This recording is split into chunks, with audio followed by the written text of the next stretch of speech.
Vamos a hablar ahora de los números complejos. El número complejo nace de la necesidad de poder sacar la raíz de un número negativo. Por ejemplo, si yo quería sacar la raíz del -1, cuando solo estábamos dentro de los números reales, no podíamos hacerlo, ¿verdad? Sin embargo, al aparecer los números complejos, ya extendemos nuestro conjunto y se dice que la raíz de -1 puede ser representada por la letra I.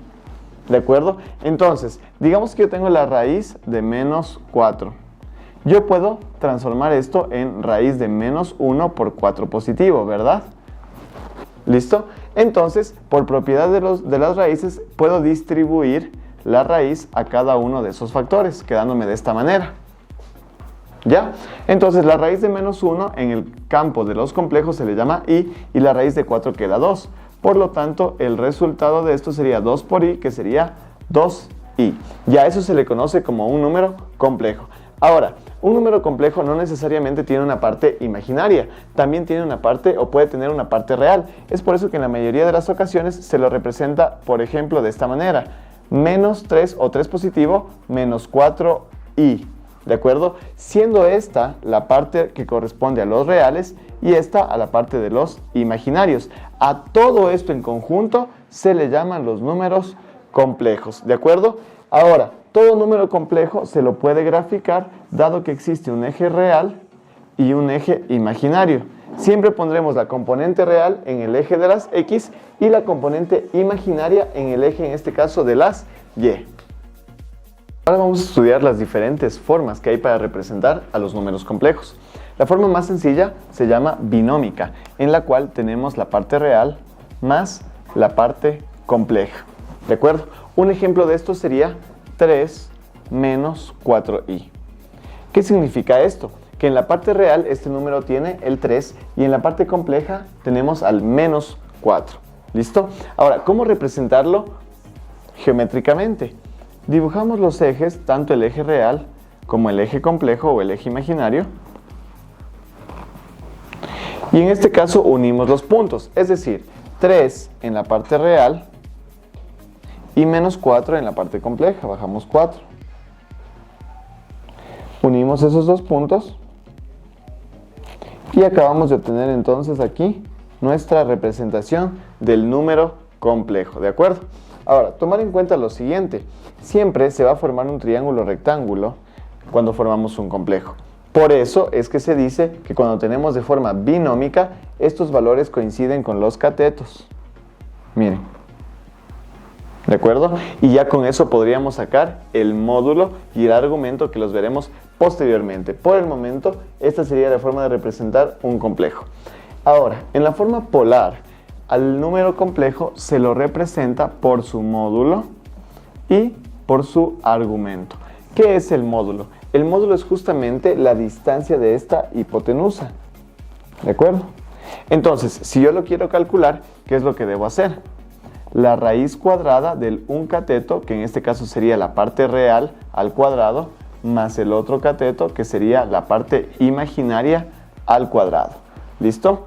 En cambio, si es que yo quiero el argumento, lo que yo debo hacer es sacar la tangente a la -1 de la parte imaginaria sobre la parte real. Vamos a poner un ejemplo de esto. Si yo en este caso tengo un complejo que es 3 menos 4i, que sería una representación binómica, yo lo puedo transformar o lo puedo representar en forma polar. Veamos lo siguiente. ¿Cómo sería el argumento? El módulo. La raíz de la parte real al cuadrado más la parte imaginaria al cuadrado. ¿Listo? Quedándome entonces que el módulo es igual a la raíz de 9 más 16. Y eso sería la raíz de 25 y eso vale 5. ¿Ok? Ya tengo el módulo. ¿Qué más necesito para representarlo de esa manera? El argumento o el ángulo que forma, ¿de acuerdo? Entonces para eso sacamos la tangente a la -1 de la parte imaginaria, que en este caso es -4, sobre la parte real que vale 3.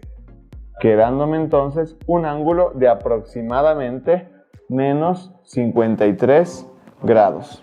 ¿Listo? Eso lo podrían sacar ya en la calculadora. Finalmente, entonces, ¿cómo representamos a este número complejo? Se escribe el módulo que salió 5 y el ángulo que salió menos 53 grados. Ahora, vamos a entender cómo es que esto se puede representar de manera geométrica o dónde están esos valores.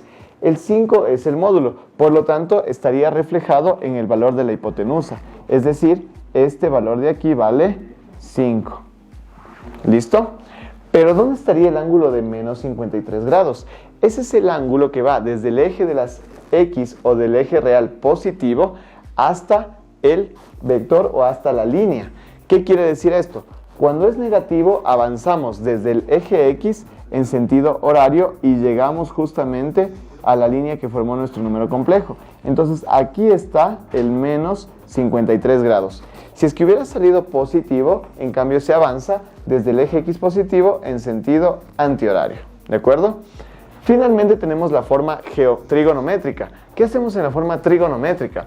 A nuestro número complejo lo representamos por el módulo, abrimos un paréntesis, el coseno de nuestro argumento, más la componente imaginaria, pero por el seno de nuestro argumento. Hagamos entonces un ejemplo con los datos que tenemos aquí. Si lo quisiéramos representar de forma trigonométrica, el módulo de este ejercicio vale 5. Ahora, vamos con el coseno de nuestro argumento. ¿Dónde estaba el argumento? Aquí, ¿no es cierto? Entonces, ¿cuál sería el coseno de este ángulo? El cateto adyacente, que es este de aquí, que vale 3, sobre la hipotenusa, que es el módulo, que vale 5, más, ¿dónde estaría el seno de nuestro argumento? Aquí estaba el argumento, el seno es el cateto opuesto, que en este caso es menos 4, ¿verdad? Entonces sería menos 4 sobre la hipotenusa, que vale 5. Y eso acompañado de la letra I, que corresponde a la componente imaginaria. Entonces, a este mismo número complejo de forma binómica lo pude representar en forma polar y lo pude representar en forma trigonométrica. Y aparte de eso, pudimos ver dónde se encuentran todos esos valores en su forma geométrica o cuando nos den el gráfico, ¿de acuerdo? Ahora, con los números complejos también podemos realizar operaciones. En este caso analizaremos la suma y resta y la multiplicación, ¿de acuerdo? Miren, para la suma y resta lo vamos a tratar tal cual tratábamos las expresiones algebraicas, es decir, se pueden operar términos semejantes. Primero debemos salir de los paréntesis, entonces tenemos 2 menos 3i. Cuando tenemos un más, esto no altera los signos que están adentro, entonces conservamos los signos de esa expresión. Y finalmente, cuando tenemos una resta o el signo menos, lo que va a pasar es que cambia los signos que están adentro. Entonces, menos 4 más 2i. De ahí en adelante, básicamente, se vuelve una operación tal cual la hacíamos con las expresiones algebraicas. Términos semejantes con términos semejantes, es decir, reales con reales e imaginarios con imaginarios. Veamos entonces la suma de los reales. 2 menos 1, 1 positivo y menos 4, menos 3. Listo. Vamos ahora con la parte imaginaria. Menos 3i más 2i menos i. Y más 2i me queda una i. Aquí no se escribe el número porque aquí está una letra. Entonces, como podemos ver, sí podemos sumar y restar para obtener expresiones simplificadas de varios números complejos. Vamos ahora con la multiplicación. Vamos a analizar lo siguiente, miren. El caso más peculiar aquí es cuando multiplicamos la i por otra i. Dado que la i al cuadrado es lo mismo que i por i, esto sería lo mismo que la raíz de menos 1, que por definición vale i, ¿verdad? Por la raíz de menos 1. ¿Qué es lo que sucede en este caso? Si nosotros unimos estas dos raíces, me quedaría menos 1 elevado al cuadrado y la raíz de eso. Pero por propiedad de las potencias y raíces, eso se elimina y me queda menos 1. Dado eso, como una de las características fundamentales para la multiplicación, debemos tomar en cuenta que i al cuadrado equivale a menos 1. Veamos los ejercicios que se pueden resolver con ese concepto. En la parte de abajo tenemos i a la 17. ¿De acuerdo? ¿Cómo podemos elevarle esto de tal manera que podamos obtener en este caso esta propiedad? Lo que se hace es separarle en un exponente par, por ejemplo, i a la 16, y el otro exponente lo que quede, que sería a la 1, porque 16 más 1, si yo vuelvo a unir, sale 17. De ahí lo que hacemos es dejarle a esto como i al cuadrado, siempre buscando el i al cuadrado elevado a otro exponente. Para que me dé 16 y no alterar la igualdad, lo que hacemos es multiplicarle o elevarle a 8. Porque recordemos, potencia de potencias, multiplicábamos y nos quedaría 2 por 8, 16. Entonces no estoy alterando la expresión. Por i a la 1, pero i a la 1 a la final es i. ¿Qué es lo que sucede o por qué hicimos esto? Para poder aplicar la propiedad de que i al cuadrado, ¿cuánto vale? Menos 1. Miren esta propiedad. Entonces tendríamos menos 1 a la 8 por i. Y eso a la final, menos 1 elevado a un exponente par, se hace 1 positivo por i, y eso me queda i. Entonces pudimos reducir de i a la 17 a solamente i, que es una expresión equivalente. Otro tipo de ejercicios que se pueden desarrollar son las multiplicaciones de números complejos, ya que ya están completos, es decir, que tienen parte real y parte imaginaria. ¿Cómo se desarrolla esto? De manera distributiva, tal cual como lo hacíamos con una expresión polinómica. Entonces miren, distribuimos el 3 con el 4 y el 3 con el i. 3 por 4, 12. 3 por más i, más 3i. De igual manera, hacemos esto, pero con el otro término. Quedándome entonces menos 2i por 4, menos 8i. Pero miren aquí, menos 2i por la i sería menos 2i al cuadrado. Entonces, ¿qué es lo que podemos hacer aquí? Aplicar nuevamente esta propiedad que es fundamental en la multiplicación. I al cuadrado es lo mismo que menos 1, ¿de acuerdo? Entonces nos quedaría 12, aquí ya tenemos términos semejantes por operar, 3i menos 8i menos 5i. Ahora, menos 2 me quedó multiplicado por i cuadrado, pero i cuadrado vale menos 1. Básicamente lo que sucede cuando tenemos un i cuadrado es que se cambia de signo a su valor que le antecede. ¿Por qué? Porque al valer menos 1, miren qué sucede en la multiplicación. Menos 2 por menos 1 simplemente me queda el 2, pero cambiado de signo. Entonces, siempre que tengamos el i al cuadrado multiplicando por algo, se le puede eliminar y le vamos a cambiar de signo. Ya veremos esto en ejercicios posteriores. Entonces, finalmente, vamos a sumar reales con reales. Miren, 12 más 2 me queda 14 en real, menos 5 en imaginario. Y con esto hemos simplificado otra vez a una expresión compleja el resultado de dos números complejos. Y ahora entonces hemos analizado la suma y la resta con la multiplicación. Ahora, con los números complejos también podemos realizar operaciones. En este caso analizaremos la suma y resta y la multiplicación, ¿de acuerdo? Miren, para la suma y resta lo vamos a tratar tal cual tratábamos las expresiones algebraicas, es decir, se pueden operar términos semejantes. Primero debemos salir de los paréntesis, entonces tenemos 2 menos 3i. Cuando tenemos un más, esto no altera los signos que están adentro, entonces conservamos los signos de esa expresión. Y finalmente, cuando tenemos una resta o el signo menos, lo que va a pasar es que cambia los signos que están adentro. Entonces, menos 4 más 2i. De ahí en adelante, básicamente, se vuelve una operación tal cual la hacíamos con las expresiones algebraicas. Términos semejantes con términos semejantes, es decir, reales con reales e imaginarios con imaginarios. Veamos entonces la suma de los reales. 2 menos 1, 1 positivo, y menos 4, menos 3. Listo. Vamos ahora con la parte imaginaria. Menos 3i más 2i menos i. Y más 2i me queda una i. Aquí no se escribe el número porque aquí está una letra. Entonces, como podemos ver, sí podemos sumar y restar para obtener expresiones simplificadas de varios números complejos. Vamos ahora con la multiplicación. Vamos a analizar lo siguiente, miren. El caso más peculiar aquí es cuando multiplicamos la i por otra i. Dado que la i al cuadrado es lo mismo que i por i, esto sería lo mismo que la raíz de menos 1, que por definición vale i, ¿verdad? Por la raíz de menos 1. ¿Qué es lo que sucede en este caso? Si nosotros unimos estas dos raíces, me quedaría menos 1 elevado al cuadrado y la raíz de eso. Pero por propiedad de las potencias y raíces, eso se elimina y me queda menos 1. Dado eso, como una de las características fundamentales para la multiplicación, debemos tomar en cuenta que i al cuadrado equivale a menos 1. Veamos los ejercicios que se pueden resolver con ese concepto. En la parte de abajo tenemos i a la 17, ¿de acuerdo? ¿Cómo podemos elevarle esto de tal manera que podamos obtener en este caso esta propiedad? Lo que se hace es separarle en un exponente par, por ejemplo, i a la 16, y el otro exponente lo que quede, que sería a la 1, porque 16 más 1, si yo vuelvo a unir, sale 17.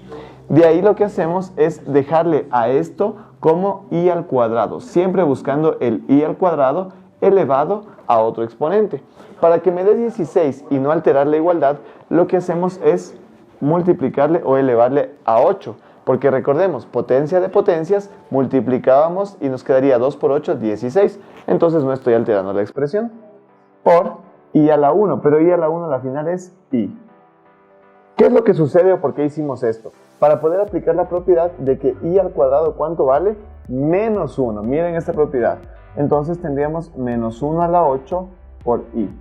Y eso a la final, menos 1 elevado a un exponente par se hace 1 positivo por i y eso me queda i. Entonces pudimos reducir de i a la 17 a solamente i, que es una expresión equivalente. Otro tipo de ejercicios que se pueden desarrollar son las multiplicaciones de números complejos ya que ya están completos, es decir, que tienen parte real y parte imaginaria. ¿Cómo se desarrolla esto? De manera distributiva, tal cual como lo hacíamos con una expresión polinómica. Entonces miren, distribuimos el 3 con el 4 y el 3 con el i. 3 por 4, 12. 3 por más i, más 3i. De igual manera, hacemos esto, pero con el otro término. Quedándome entonces menos 2i por 4, menos 8i. Pero miren aquí, menos 2i por la i sería menos 2i al cuadrado. Entonces, ¿qué es lo que podemos hacer aquí? Aplicar nuevamente esta propiedad que es fundamental en la multiplicación. I al cuadrado es lo mismo que menos 1, ¿de acuerdo? Entonces nos quedaría 12. Aquí ya tenemos términos semejantes por operar. 3i menos 8i menos 5i. Ahora, menos 2 me quedó multiplicado por i cuadrado, pero i cuadrado vale menos 1. Básicamente lo que sucede cuando tenemos un i cuadrado es que se cambia de signo a su valor que le antecede. ¿Por qué? Porque al valer menos 1, miren qué sucede en la multiplicación. Menos 2 por menos 1 simplemente me queda el 2 pero cambiado de signo. Entonces, siempre que tengamos el i al cuadrado multiplicando por algo, se le puede eliminar y le vamos a cambiar de signo. Ya veremos esto en ejercicios posteriores. Entonces, finalmente vamos a sumar reales con reales. Miren, 12 más 2 me queda 14 en real, menos 5 en imaginario. Y con esto hemos simplificado otra vez a una expresión compleja el resultado de dos números complejos. Y ahora entonces hemos analizado la suma y la resta con la multiplicación. Finalmente explicaremos cómo realizar la división de números complejos. Para eso siempre tener en cuenta que i elevado al cuadrado es menos 1, que es una propiedad que nos ayuda bastante. Entonces, en el primer caso, cuando tenemos la letra i solita en la parte de abajo, lo que debemos hacer es multiplicar justamente tanto al numerador como al denominador por la letra i. ¿Para qué? Para generar un i al cuadrado y que ya no me quede entonces ese imaginario en el denominador. ¿Qué me quedaría entonces? Miren, hacemos la distributiva y sería 2 por i, 2i, menos 4 por i, menos 4i al cuadrado. Y todo esto sobre i por i, que sale i cuadrado. Entonces, ¿qué logramos con esto? Logramos poder reemplazar i cuadrado por menos 1. ¿No es cierto? Entonces, en vez de aquí i cuadrado podemos poner menos 1 y aquí también en vez de i cuadrado podemos poner menos 1. De tal manera que simplificando ese numerador me quedaría menos 4 por menos 1 más 4 sobre menos 1. Y dividir para menos 1 es simplemente tener el mismo término de arriba cambiado de signo, es decir, menos 2i y menos 4. Entonces ya tenemos un número complejo resultado de esta división. El otro caso, en cambio, es cuando tenemos un complejo completo en la parte del denominador. O sea, tenemos la parte real y tenemos la parte imaginaria. ¿Qué es lo que debemos hacer ahí? Multiplicar por lo que se le conoce como el conjugado. ¿Qué es el conjugado? La misma expresión que está abajo, simplemente cambiada de signo. Si es que aquí tenemos 3 menos 2i, multiplicamos por 3 más 2i y 3 más 2i. De tal manera que si ustedes recuerdan el producto notable, lo que estamos formando es un a menos b por un a más b. ¿Pero para qué hacemos eso? Para que en nuestro resultado, en la parte de abajo, me quede un a cuadrado menos b cuadrado. De tal manera que la letra i va a quedar al cuadrado y vamos a poder simplificar o en este caso reemplazar por menos 1. Entonces veamos cómo nos quedaría. En la parte de arriba tendríamos que hacer una propiedad distributiva. dado que tenemos dos expresiones como las que multiplicamos previamente. Entonces, 2 por 3, 6, 2 por más 2i más 4i, i por 3, 3i, y la i por 2i me queda más 2i al cuadrado. ¿Listo? Pero lo que yo quiero es eliminar la letra i del denominador. Para eso recordemos que hemos formado a menos b por su a más b, y eso queda a cuadrado menos b cuadrado. ¿Cuál es nuestro a? El 3 elevado al cuadrado, 9. Siempre menos. ¿Cuál es nuestro b? El 2. El 2i elevado al cuadrado me quedaría 2i elevado al cuadrado. Lo haremos por partes para que se entienda súper claro este concepto. Acá entonces tendríamos 6, 4i más 3i, 7i positivo. Y aquí ya podemos reemplazar este i cuadrado por menos 1, quedándome más 2 por menos 1, menos 2. Sobre el 9 que teníamos aquí, menos el 2 le distribuimos al 2i, entonces me quedaría 2 al cuadrado, 4, y la i al cuadrado me queda i cuadrado. ¿Listo? En este paso ya podemos aquí simplificar términos semejantes, reales con reales. 6 menos 2 me queda 4. El imaginario ya está listo porque está 7i ya completo, sobre. Y aquí tendríamos 9 menos 4 por i al cuadrado. Pero recordemos que i al cuadrado ya se lo puede reemplazar por menos 1. Entonces ya logramos eliminar la letra i del denominador. Ahora, menos 4 por menos 1, lo único que pasa es que se cambia de signo a más 4. Quedando entonces 4 más 7i sobre 9 más 4, 13. Para dejar separada siempre la parte real de la parte imaginaria, lo que se hace en este caso es distribuir el denominador para cada uno de los términos que están en el numerador. Entonces, quedaría el 4 sobre 13, ese es mi número real, más, porque aquí está el signo más, el 7 sobre 13, pero con el imaginario. Entonces, aquí está la parte real y esta es la parte imaginaria del número complejo. Y hemos llegado a una expresión resultado o fruto de esta división.